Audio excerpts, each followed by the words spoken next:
Defesa. Aqui quem vos fala novamente, Luiz Maranhão, advogado, membro e diretor para o Estado de Pernambuco do Instituto Defesa. O objetivo desse vídeo, senhores e senhoras, é trazer ao conhecimento de vocês as principais inovações do Decreto 9797 de 2019, passado as paixões, o período das paixões e passado também a poeira que foi levantada pelas inovações trazidas por esse decreto. Então a gente vai buscar nesse vídeo analisar da forma mais fria possível e isento de paixões as principais mudanças no tocante ao assunto de armas em nossa legislação nacional. Devo relembrar que o decreto 9797 revogou o decreto anterior, 9785, também do ano de 2019, que versava praticamente sobre o mesmo assunto, que era o porte e posse de armas de fogo.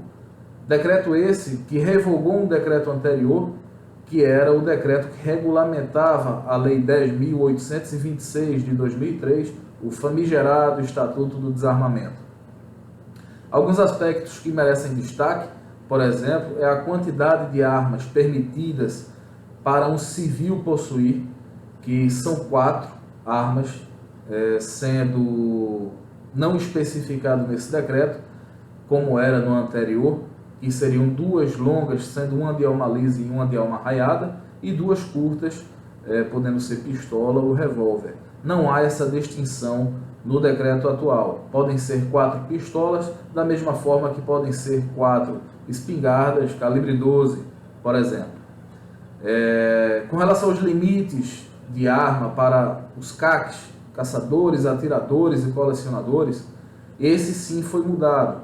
No decreto anterior, 9785, não havia limite pré-estabelecido para aquisição de armas, quer sejam permitidas ou quer sejam restritas para essa categoria, sendo que agora o decreto regulamenta que o caçador, vamos falar de 1 a 1, o caçador tem o direito de adquirir 15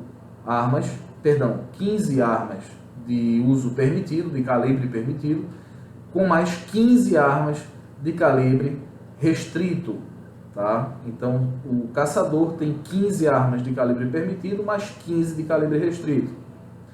Já o colecionador, por sua vez, e isso é um juízo de valor que nós estamos fazendo aqui, achamos que é uma incongruência da lei, uma vez que o caçador precisa de menos armas do que um colecionador, a lógica é essa.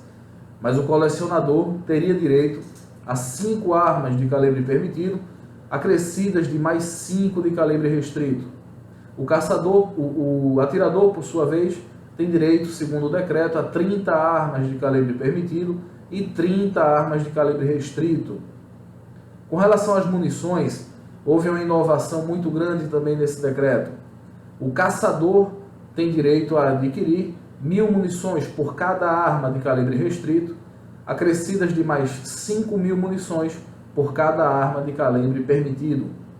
Assim, da mesma forma, o atirador tem direito a 1.000 munições por cada arma de calibre restrito, acrescidas de mais 5.000 munições por cada arma de calibre permitido. Por sua vez, o colecionador não tem direito a adquirir munições para as armas que fazem parte de sua coleção. É uma inovação que o decreto traz. O decreto também regulamenta e muda algumas questões acerca do porte de arma. Algumas categorias foram elencadas como tendo a atividade laborativa ou profissão, e que por si só essa profissão sendo exercida caracterizaria um risco à integridade física pelo simples exercício dessa atividade. Entre elas está a função do advogado, não só o advogado público, como no decreto anterior, ou seja, não precisa-se mais de um exercício hermenêutico de interpretação para chegar a essa conclusão. Qualquer advogado hoje, regularmente inscrito na Ordem dos Advogados do Brasil, tem o direito pleno a possuir e portar também armas de fogo, alcançando-se assim a isonomia que tanto se falava entre advogados, juízes e promotores, membros do Ministério Público. Com relação ao porte de arma, estendeu também para produtores rurais ou residentes em áreas rurais, desde que a posse daquele imóvel seja adquirida de forma justa, ou seja, desde que aquele imóvel tenha sido adquirido através de uma compra e venda e não derivado de uma invasão.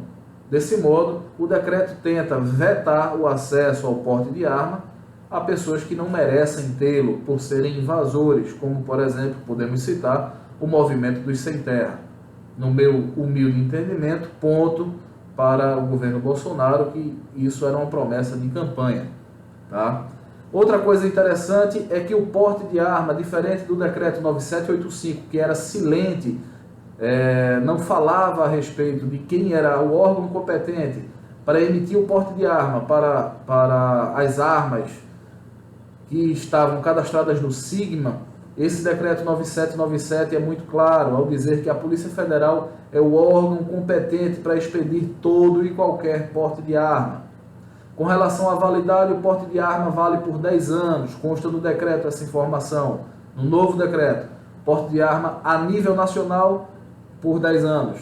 Ou seja, o advogado, o CAC, o caçador, atirador e colecionador e todas as outras categorias que conseguirem um porte de arma, a sua validade será por 10 anos e a validade territorial ou eficácia territorial será a nível nacional, exceto para aquele solicitante que for caracterizado, enquadrado na categoria de residente em área rural.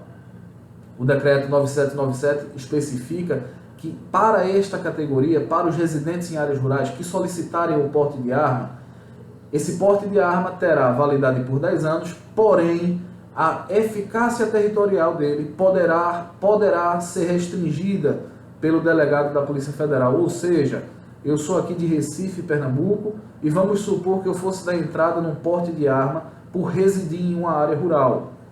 Eu, no caso, poderia ter o meu porte de arma deferido, porque minha categoria se enquadra, tá, nos requisitos do decreto, por residir em área rural e por ter o justo título daquela terra. Porém, o delegado poderia dizer que meu porte só vale para o estado de Pernambuco. Então, essa limitação territorial é permitida pelo decreto só e somente na categoria de residente em área rural. Outra coisa importante, foi dito no decreto anterior e nesse também foi dito, não foi revogado. Para o produtor rural que desejar ter apenas a posse da arma, ou seja, o direito de ter uma arma em sua residência, é garantido o deslocamento por todo o perímetro da propriedade rural com a arma na cintura. E isso não caracteriza porte, e sim posse. Posse de arma, nesse novo decreto e no decreto anterior, 9785, é caracterizado numa área rural por toda a extensão do imóvel, não só mais na casa ou nas dependências, e sim toda a extensão territorial do imóvel. Então, se você possui uma fazenda de 500 hectares, não precisa tirar o porte para circular por sua fazenda. Basta você ter a posse, que você vai poder livremente circular com a arma carregada na cintura, dentre os limites daquela propriedade. Com relação ao limite de munição, eu já havia falado aqui, não custa relembrar, limite de 5.000 munições por arma permitida que você tenha e 1.000 munições, 1.000 munições por cada arma de calibre restrito.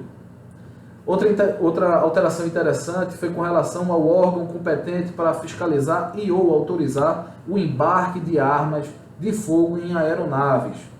No decreto anterior, 9785, havia sido especificado que essa competência seria do Ministério da Justiça.